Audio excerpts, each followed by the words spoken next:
Bonjour à tous, merci d'être avec nous sur 8 Mont Blanc. Bienvenue dans cette nouvelle édition. Voici les titres de ce jeudi 5 août 2021. Ils ont mis leur vie en danger pour sauver des Juifs. Les justes parmi les nations sont régulièrement distingués par l'État d'Israël. Ce matin, un couple du village de Dulin en Savoie a reçu une médaille à titre posthume. Nous découvrirons leur histoire. Et puis ces poteries sont vendues à travers le monde. Depuis plus de 50 ans, Jean-Christophe Hermann crée des pièces traditionnelles savoyardes. Jean-Paul Crespi l'a rencontré dans son atelier à Évire en Haute-Savoie. Dans l'actualité, le Conseil sanitaire a rendu sa décision cet après-midi. Il valide une grande partie du texte de loi généralisant le pass sanitaire. Il confirme son instauration à l'entrée des cafés et restaurants notamment. Il n'a pas non plus rejeté l'obligation vaccinale pour les soignants. Les juges constitutionnels censurent cependant l'isolement obligatoire des personnes testées positives au Covid-19, une mesure privative de liberté selon eux. Pour rappel, la loi doit entrer en vigueur ce lundi 9 août. Et dans ce contexte, à l'instar de nombreuses autres structures de soins à travers le territoire, une partie du personnel des hôpitaux du Léman à Thonon appelait à la mobilisation ce jeudi. Une centaine de personnes se sont rassemblées en ce début d'après-midi contre la vaccination obligatoire du personnel soignant. Certains évoquent même préférer démissionner plutôt que de se faire vacciner. On écoute à ce sujet la secrétaire générale CGT des hôpitaux du Léman au micro d'Emmanuel Jaude. C'est tout un corps de métier, c'est tout le personnel, les agents des hôpitaux nationaux qu'on nous oblige à nous vacciner pour le bien-être des usagers. Mais nous, on est contre l'obligation, on a le choix de se faire vacciner tout simplement. Et on aimerait conserver ce choix. Ce vaccin Covid, on n'a pas du tout de recul et nous avons constaté au niveau national qu'il y a une recrudescence d'effets indésirables que l'État ne veut pas se l'approprier, qui refuse de l'entendre tout simplement. Avec la première pandémie, on n'avait pas tous les masques, on n'avait pas les protections nécessaires, mais on était des héros, on nous a promis plein de choses et finalement là on arrive à la 4e vague soi-disant, on n'est plus les héros, on est les tueurs et ça c'est quand même une honte qu'on est considéré comme ça parce qu'on est toujours au front pour pouvoir soigner et ça ne changera pas pour nous, vaccinés ou pas. Il y a déjà du monde qui pense à partir et un peu partout dans les services et ils préfèrent ne plus venir travailler que de se faire vacciner.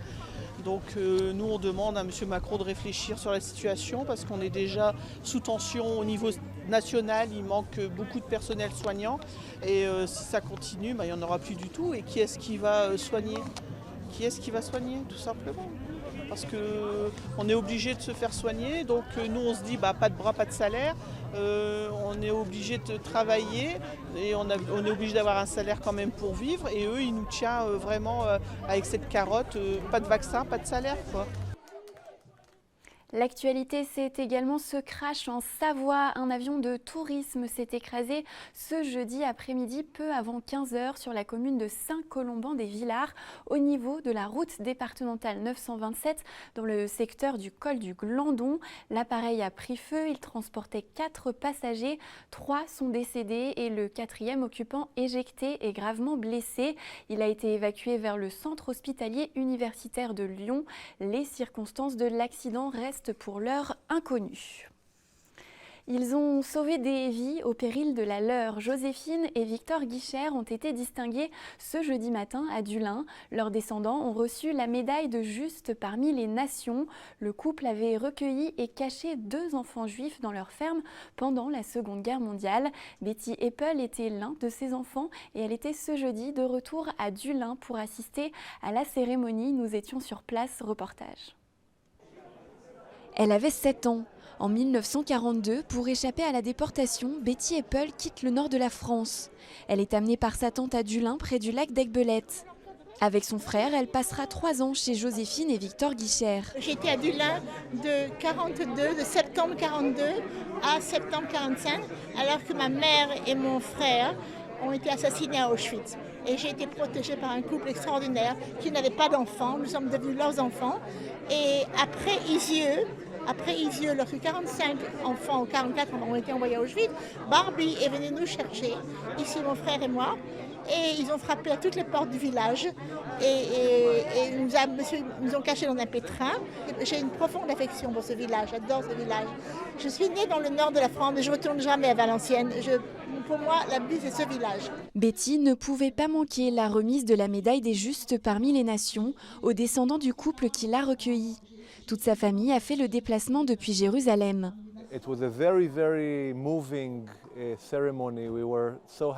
C'était une cérémonie très émouvante. On était très heureux d'être là et très reconnaissants envers les villageois d'avoir fait preuve d'humanité pendant les temps les plus durs de l'histoire.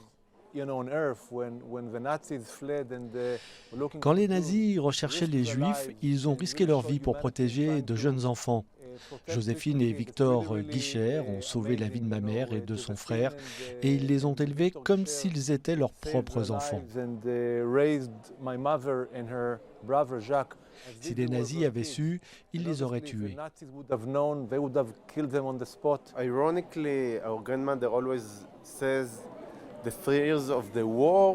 On ne saisit pas toujours pourquoi notre grand-mère nous dit toujours que ces années à Dublin ont été les meilleures de sa vie. C'était la guerre, elle était loin de sa famille. Mais on la comprend quand on vient ici et qu'on voit la vue, la beauté des lieux et la gentillesse des villageois. Ils nous accueillent nous aussi comme leur propre famille, alors on leur souhaite le meilleur. À l'occasion de cette remise de médailles, d'autres rescapés sont venus témoigner. Retrouvés par l'association Mémoire d'août 1942, ils livrent des récits dont les témoins sont de plus en plus rares. C'est un peu compliqué maintenant parce qu'on a des gens qui sont parfois en fin de vie, donc qui ont des souvenirs un peu lointains, un peu confus. Des gens encore en bonne forme et qui étaient enfants, bien sûr. Et ces gens-là, effectivement, comme l'a dit Betty Eppel dans son témoignage, sont les derniers témoins directs. Et c'est pour ça qu'à chaque fois que je fais une intervention, qu'on anime ce genre de conférence, on indique bien aux gens qui sont présents qu'ils deviennent eux-mêmes les témoins. Betty garde intact dans son cœur et dans sa mémoire le souvenir des habitants de tout le village. Elle met un point d'honneur à entretenir son lien avec la Savoie et à le transmettre à ses petits-enfants. Dans le village d'Évire, en Haute-Savoie, cette fois, depuis plus de 50 ans, un atelier de poterie perpétue une tradition savoyarde. Jean-Christophe Herman et son fils réalisent des pièces porteuses d'une mémoire populaire. Ils façonnent des céramiques qu'ils exportent depuis des décennies à travers le monde entier. C'est une rencontre signée Jean-Paul Crespi. La famille Herman façonne l'argile depuis des décennies. Une terre vernissée, porteuse d'histoire et de tradition, un savoir-faire authentique et respectueux d'un artisanat utilitaire et familial, inspiré de la vie des campagnes. Toutes leurs pièces ont une âme, une esthétique impalpable qui ne cesse de parler d'une vie révolue, une richesse d'un autre temps, à laquelle ils s'appliquent à donner aujourd'hui une certaine modernité. Devant leur tour, père et fils se répartissent les tâches pour obtenir des pièces uniques. Ça a été immédiatement l'amour pour cette poterie. La poterie savoyarde est tout à fait particulière. C'est plein de croyances, la poterie savoyarde. Pour faire de la poterie dite savoyarde, faut vraiment connaître son pays. Il faut rentrer dedans pour véritablement comprendre ce que c'est. Et il y a beaucoup de collectionneurs qui ne saisissent pas tout à fait ce que ça représente. Et puis cette beauté dans les mailles, dans les couleurs, voilà quoi. La terre vernissée a ses secrets et chaque objet a son histoire.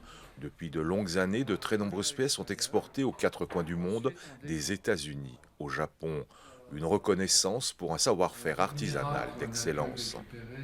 Nous, notre plus grande fierté, c'est pas de fabriquer notre poterie, c'est aussi de l'exporter sous le terme poterie savoyarde, parce qu'on est extrêmement attaché aussi à la Savoie. C'est même une fierté.